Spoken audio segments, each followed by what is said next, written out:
अस्सलामुअलैकुम। इस वीडियो में सोर्सेज ऑफ रिक्रूटमेंट को देखेंगे। दो तरह से हम रिक्रूटमेंट कर सकते हैं, यानी कि हमने अपनी ऑर्गेनाइजेशन में से भी रिक्रूटमेंट कर सकते हैं और बाहर से भी कर सकते हैं। तो सबसे पहले हम इंटरनल रिक्रूटमेंट पढ़ लेते हैं। इंटरनल रिक्रूटमेंट में क्या होता है, इसमें सबसे पहले लिखा हुआ है promotion. For example finance department में सीनियर फाइनेंस ऑफिसर जो है वो चला गया जॉब छोड़ के, अब उसकी जगह किसी ना किसी को तो लाना है। तो हम लोग इंटरनल रिक्रूटमेंट में क्या करते हैं, उनसे नीचे जो जूनियर होते हैं उनमें से जो सीनियर होता है उसको प्रमोट करके उसकी जगह दे देते हैं। तो हम इस तरह से भी अपनी जॉब को फुलफ़िल कर सकते हैं। या तो जूनियर में से किसी को सीनियर कर देते हैं, यानी कि प्रमोशन कर देते हैं उसका। या कभी ऐसा भी होता है कि अगर सीनियर बंदा तो है लेकिन जूनियर चला गया, या नीचे लेवल के लोग जॉब छोड़ के चले गए, या नीचे लेवल पे जॉब आई हुई है, तो अगर हमारा बजट नहीं है इतना, या हम इस वक्त रेडी नहीं है हायरिंग के लिए, तो हम लोग क्या करते हैं, डिमोशन भी करते हैं। HR में डिमोशन भी होती है। हम देखते हैं कि इसका काम इतना नहीं है मगर ये इतनी सैलरी ले रहा है, तो हम या तो उसका काम डबल कर देते हैं, उसके साथ एक्स्ट्रा काम भी दे देते हैं उसको, या फिर उसकी डिमोशन कर देते हैं। नेक्स्ट है इसमें ट्रांसफ़र। अगर किसी डिपार्टमेंट में किसी पोस्ट पे ज़रूरत है तो हम लोग उसका ट्रांसफ़र भी कर सकते हैं। हम लोग ट्रांसफ़र करके भी जॉब फुलफ़िल कर सकते हैं। फिर आता है अपग्रेडिंग एम्प्लॉयज़ ग्रेड और increase the salary of for giving the new job. फिर आता है रिटायर्ड एम्प्लॉई। कभी ऐसा भी होता है कि जो हमारे रिटायर्ड एम्प्लॉई होते हैं, जब रिटायर्ड हो जाता है और हमें कोई रिलायबल बंदा चाहिए होता है, तो हमें ये पता होता है कि ये रिटायर्ड तो है लेकिन इसका तजुर्बा ज़रूर है, ये रिटायर्ड हुआ है, इसने अच्छा टाइम गुजारा है हमारी ऑर्गेनाइजेशन में और ये भरोसे वाला भी है। तो कभी कभार हम रिटायर्ड लोगों को भी दोबारा हायर कर लेते हैं फ़ोन करके कि आप आइए और हमें रीजॉइन करना। और कभी ऐसा भी होता है कि हमारे जो एक्स एम्प्लॉय होते हैं, जो लोग जॉब छोड़ के जा चुके होते हैं, उनको भी हम कभी कभार ऐसा होता है कि हम अपने एक्स एम्प्लॉय को भी रिकॉल करते हैं और उनको ऑफ़र करते हैं जॉब के लिए। इस तरह भी हम इंटरनल रिक्रूटमेंट करते हैं, यानी कि जो लोग जॉब छोड़ के जा चुके होते हैं, किसी और ऑर्गेनाइजेशन में काम कर रहे होते हैं, तो हम उनको भी ऑफ़र करते हैं जॉब के लिए। Employ references.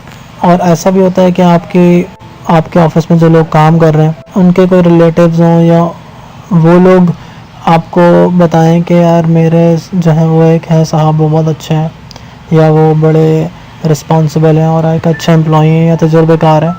तो इस तरह भी हम अपनी जॉब को फुलफ़िल कर सकते हैं। इस तरह भी इंटरनल रिक्रूटमेंट हो सकती है। ये सारी सोर्सेज हैं कि हम कहाँ से जॉब को फुलफ़िल कर सकते हैं। और कभी ऐसा भी होता है कि जो डिपेंडेंट्स होते हैं, अन रिलेटिव्स होते हैं, उनको भी हम जॉब ऑफ़र कर सकते हैं इंटरनल रिक्रूटमेंट में। उसके बाद हम आ जाते हैं एक्सटर्नल रिक्रूटमेंट। एक्सटर्नल में क्या होता है, कैंपस रिक्रूटमेंट।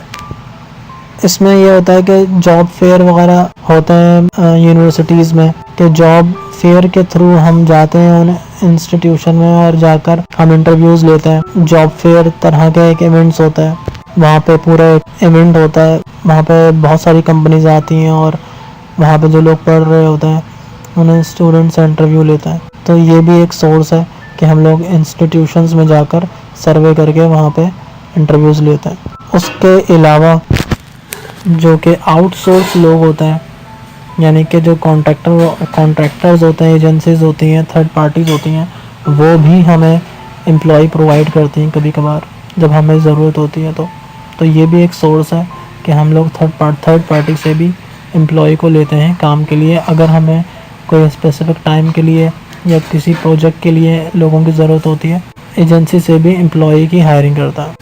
इसमें फिर लेबर और कॉन्ट्रैक्टर भी आते हैं। लेबर भी हम लोग हायर कर सकते हैं थर्ड पार्टी से। उसके बाद अनसॉलिसिटेड एप्लीकेंट्स। इसमें यह होता है कि जब भी हम लोग हायरिंग कर रहे होते हैं तो हमारे पास बहुत सारी CVs जमा हो जाती हैं, तो हम लोग क्या करते हैं, उनको एक रिकॉर्ड बना लेते हैं जो भी अच्छी सीवीज़ होती हैं उनका हम रिकॉर्ड बना लेते हैं कि उस वक्त तो हम उस शख्स को हायर नहीं कर सके, लेकिन इसकी सीवी बहुत अच्छी है, तो नेक्स्ट टाइम कभी अगर जॉब आई या ज़रूरत पड़ी, वैकेंसी आई, तो हम इसको ज़रूर कॉल करेंगे।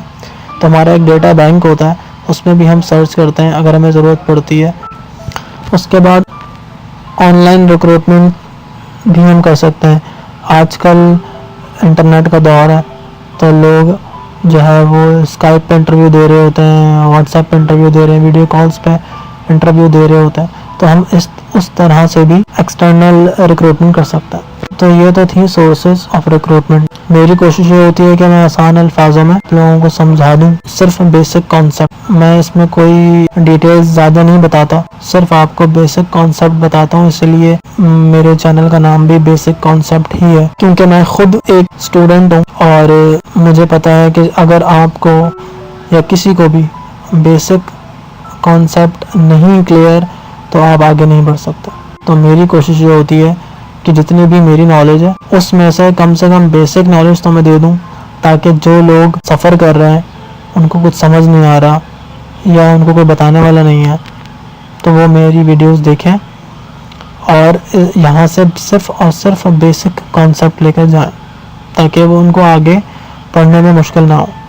और जितने भी टॉपिक्स मैं अब तक अपलोड कर चुका हूँ, इनमें से कोई अगर ऐसा टॉपिक है जिस पर मैंने वीडियो नहीं बनाई, तो आप कमेंट करके बता दें कि इस टॉपिक पे भी आपको वीडियो चाहिए, तो मैं उस पर भी एक वीडियो बना दूंगा ताकि आप लोगों को आसानी हो। Thanks for watching.